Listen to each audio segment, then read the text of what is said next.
Hi, and welcome back to the 4-part video, 4 keys to being a high-performing leader. So this is part 3, and we're going to be talking about accountability. So what does it mean to be accountable?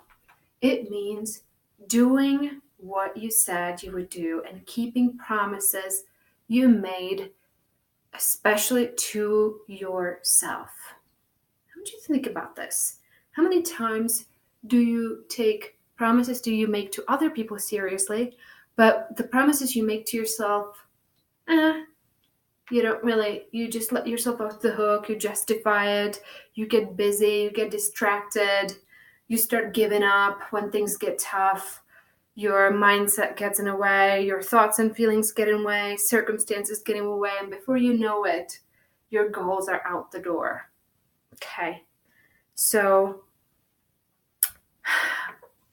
there's 2 ways you can hold yourself accountable, or you can be held accountable: working with others and holding yourself accountable. Working with others, the most obvious thing to do is always have a coach. See, if you tell me, Eva, by the end of our 12-week program, I'm going to have 5 clients, you're making a commitment to me, and I'm making a commitment to you that that's what you're out to do. It's so important to have a coach, and it's not just for business.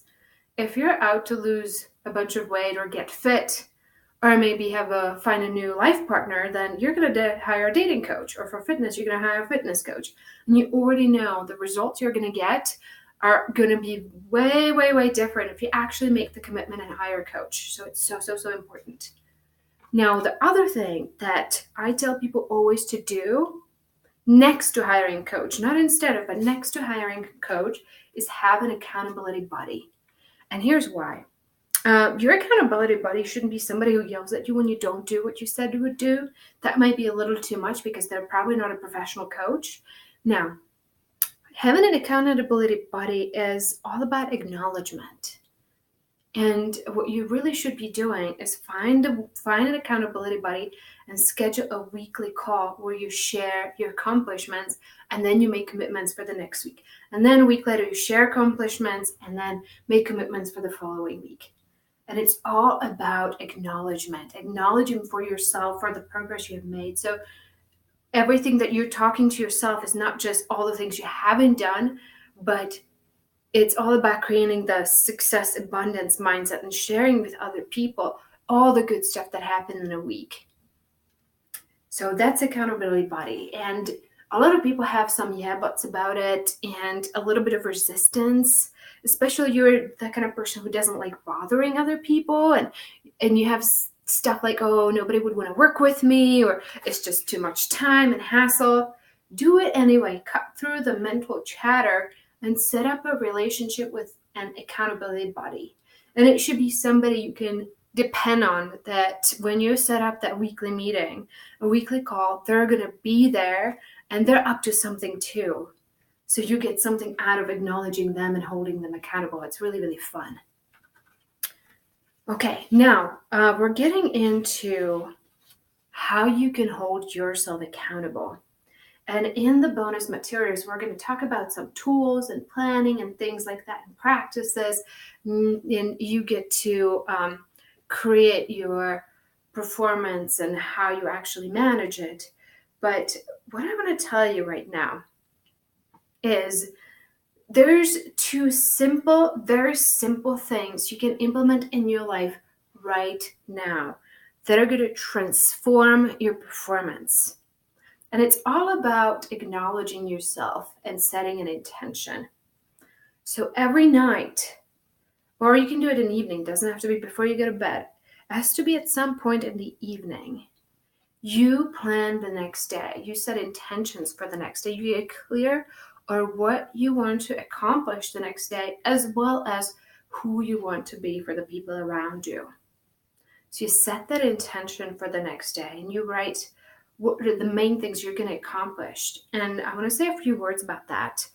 Don't make your to-do list too long. If you're somebody who gets a lot of, who gets a little high out of checking off the lists and a little dopamine boost and stuff like that. Just beware that you being busy is not the same thing as you performing.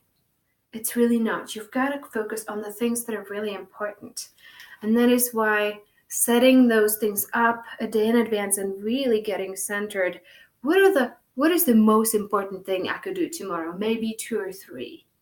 And then you might add up some integrity cleanup things, like I gotta run these couple errands or whatever, so you can get that out of your head and sleep. But really, it's all about the intention for the next day. And then next day you wake up, you do your morning routine, and we're going to talk about that. And I'll help you set up all the routine in the bonus videos. Now, before you hurl into your day and start checking your email and Facebook and whatever, you bring that list in front of you and you look at it and you review and you make sure you have it all planned out, how that's going to happen, what is the time box you need to block off in your day, and then you start your day. And then again in the evening, and this is the key important piece, you review your intentions for the day and you look at how you performed versus what you intended to do. And here's what I want to practice is not making yourself wrong for all the things you don't do.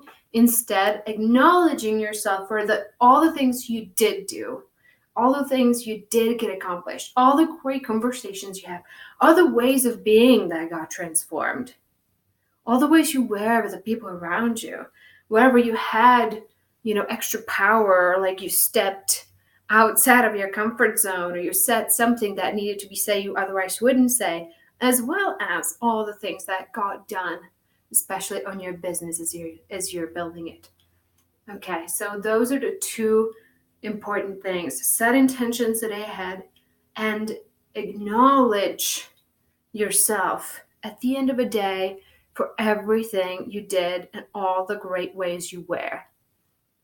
So that's what I have for this piece. And the next piece, we're going to talk about the next key step. Stay tuned.